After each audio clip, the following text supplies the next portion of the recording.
What's up everyone and welcome back to the MMA Insight. The MMA world is in chaos after the controversial ending to UFC 321's main event.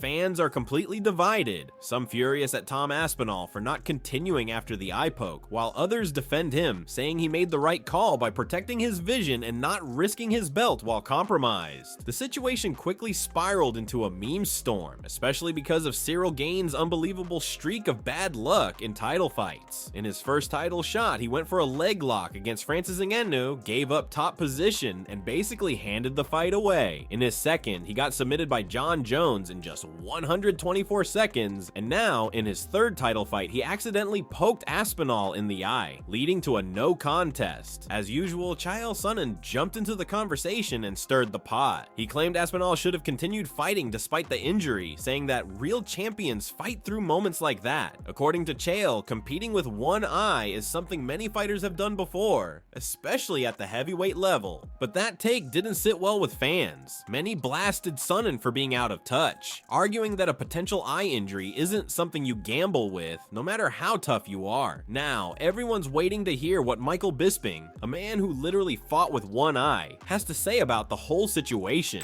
Ciryl Gane was not going home without a fight. He showed up to become champion of the world. He wasn't intimidated. He looked really good.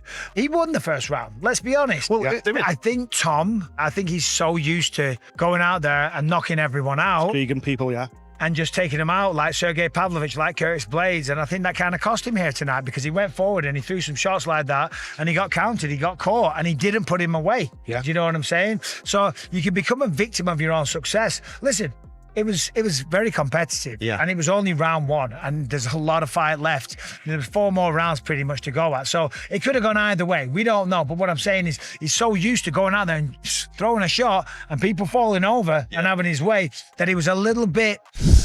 Alexander Volkov finally broke his silence after his controversial decision win over Jailton Almeida, a fight that had fans divided, and even booing at times. The bout saw Almeida dominating top control for most of the rounds, but doing very little damage, while Volkov consistently landed the only meaningful strikes and kept the action moving. That activity ultimately convinced the judges to score the fight in his favor. Volkov acknowledged that the fight wasn't exactly thrilling, but he stood by the decision, saying control without damage shouldn't win fights. He also expressed relief that Dana White publicly supported the outcome, agreeing that Almeida's lack of aggression cost him on the scorecards. Interestingly, Volkov also revealed that Umar Nurmagomedov had an extremely tough weight cut before his fight with Mario Bautista, something that could raise concerns heading into his rematch with Merab Dvalishvili. Volkov noted that if Umar's preparation is just as brutal this time, his cardio could suffer, a major problem against someone with Merab's relentless pace. As for Volkov himself, it looks like he'll need one more win before a title shot, since Tom Aspinall and Ciryl Gane are expected to run it back in the coming months. Now, let's dive into Volkov's full interview, translated from Russian. After the fight, I heard Dana White was very happy with the judge's decision to give me the victory. He said you can't just win fights by being on top, and I appreciate him saying that. It's at least some kind of support. That said, Dana was really disappointed about the title fight situation. You could tell he was upset. Still, I'm glad we went the distance in my fight. I caught a bit of the Aspinall versus Gane fight. From what I saw, Ciryl won the first round. He broke Aspinall's nose and looked sharp, performing well. Aspinall landed some shots, but couldn't do much, and Gane overall looked better. I was really worried about Umar Nurmagomedov during his weight cut because he looked like he was in pain, but every time he saw me, he'd reassure me, telling me he was fine. As for my fight, my main goal wasn't just to get up from positions like back mount or full mount. The plan was to prevent Jailton from taking me down at all, and it worked out. I'm thrilled with how things went today. Right now, I'm trying to blend in with the crowd. I'm just trying to relax.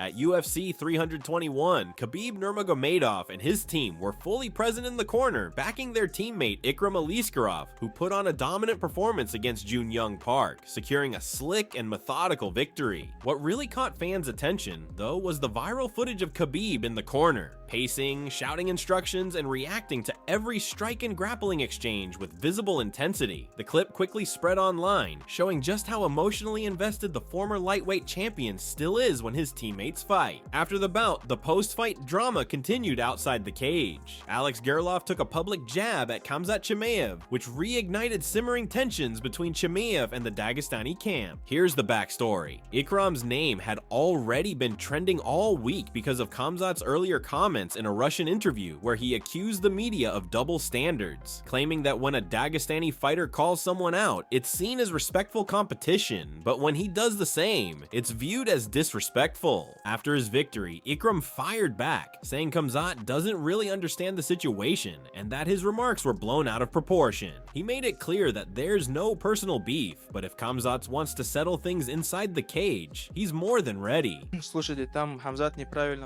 Khamzat completely got it wrong with this rematch talk. When they asked me about fighting him again, I was clear. I'm not interested in a rematch with him right now. Come on, look at where I'm at and where he's sitting. He is the champion. There are about 20 guys above me in the rankings. To even think about getting to him, I'd have to bulldoze through a lot of tough fighters. So, Khamzat, if you're thinking I'm chasing you, you're way off. Talking about a rematch now is straight up nonsense. When it comes to title fights, it doesn't matter who's standing there. If it's for the title, you'd be an absolute idiot to turn it down. My stance is simple. If someone gets offered a shot at the world champion belt and says no, they're not a fighter. They're spineless. In this sport, you don't duck a chance to take the crown, no matter who it is. So yeah, I would definitely fight him if it was for the belt, but it's not like I want to fight him specifically. It's disappointing to hear him speak about me like that, because we do have a good relationship, but if he's out there thinking I'm calling him out or begging for a fight, I don't know. He won't find me saying that anywhere. This kind of misunderstanding gets blown way out of proportion, and it's pissing me off. The whole saga just adds another layer of tension between Khamzat Chimaev and the Dagestani camp. Chimaev is reportedly set to face Nassourdine Imavov sometime around April or May, though his team has confirmed he won't compete before Ramadan. That timeline makes sense, as Khamzat traditionally takes time off during the holy month, focusing on recovery and training afterward. Still, with all the back and forth drama between him and the Dagestani fighters, fans are more interested in the storylines outside the cage than ever before.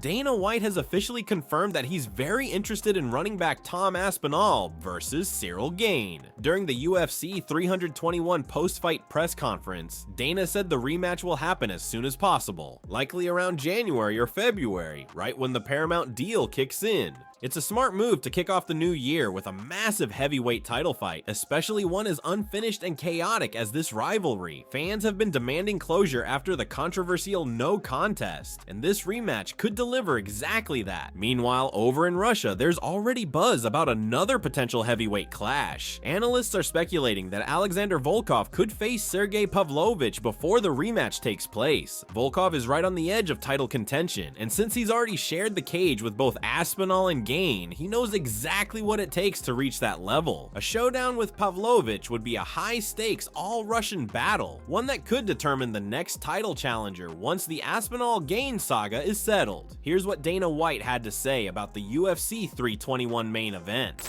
Great showing, shitty ending, you know? I think that after the Jones fight, a lot of people wrote Cyril Gane off. He looked damn good tonight. Would you like to just rebook these guys as soon as Tom is able to get back in there? Yeah, total pain in the ass, but yes, as soon as possible.